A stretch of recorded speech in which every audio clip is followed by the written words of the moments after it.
What's up everyone, Retro Leo here with a comic book review. I'm going to review Batman number 97, Joker War, part 3. This issue continues, it's good, it's great.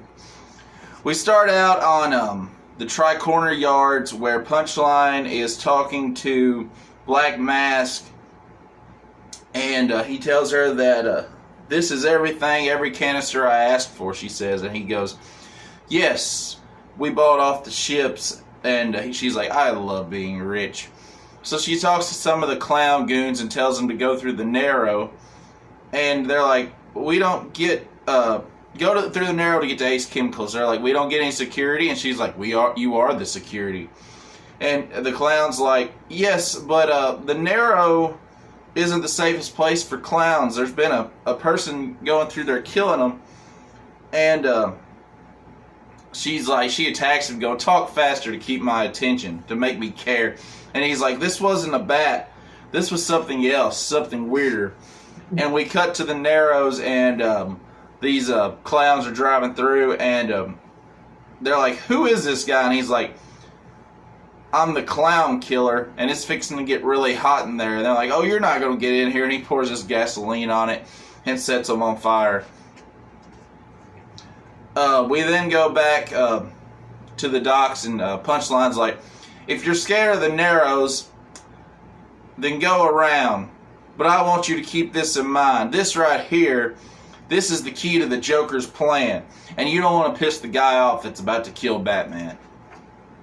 We then cut back to the theater where Batman's seeing all these people as zombies. And the Joker kind of tells us this plan. He's like, all these people, you failed. You could have stopped me a long time ago, but you didn't. And for each time you didn't stop me, more people were going to die. And he's like, you know they're all going to come to my movie. I'm offering too much money. And they're going to see the movie just like you did when you were younger, Bruce. And when the movie's over, I'm going to tell them, I hope you enjoyed the movie as much as little Bruce Wayne did. And then I'm going to tell them that you were Batman. And then I'm going to unleash the toxin, turning them all into my personal army, I guess, is what he's trying to get at. So Batman's fighting off all these zombies, and he ends up throwing a bomb, a batarang, and blows it all up. And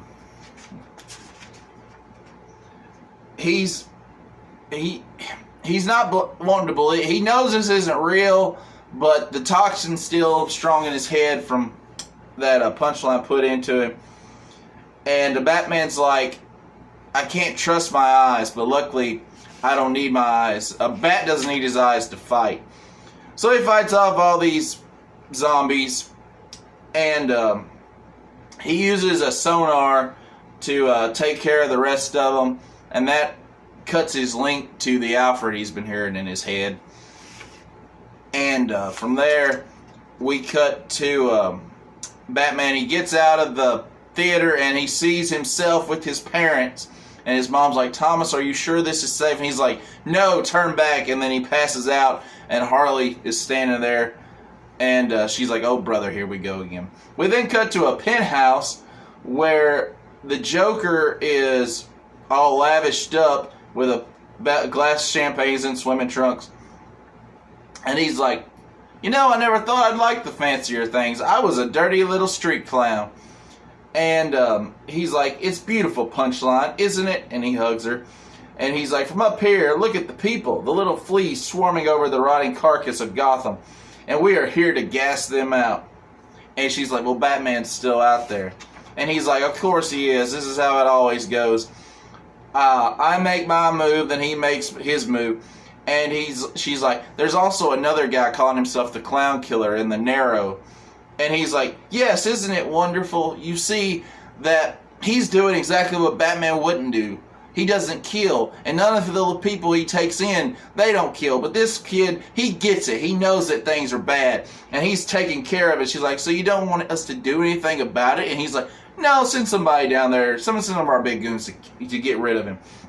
And he's like, I think it's about time we also take out my ex. And she's like, oh, it's about fucking time.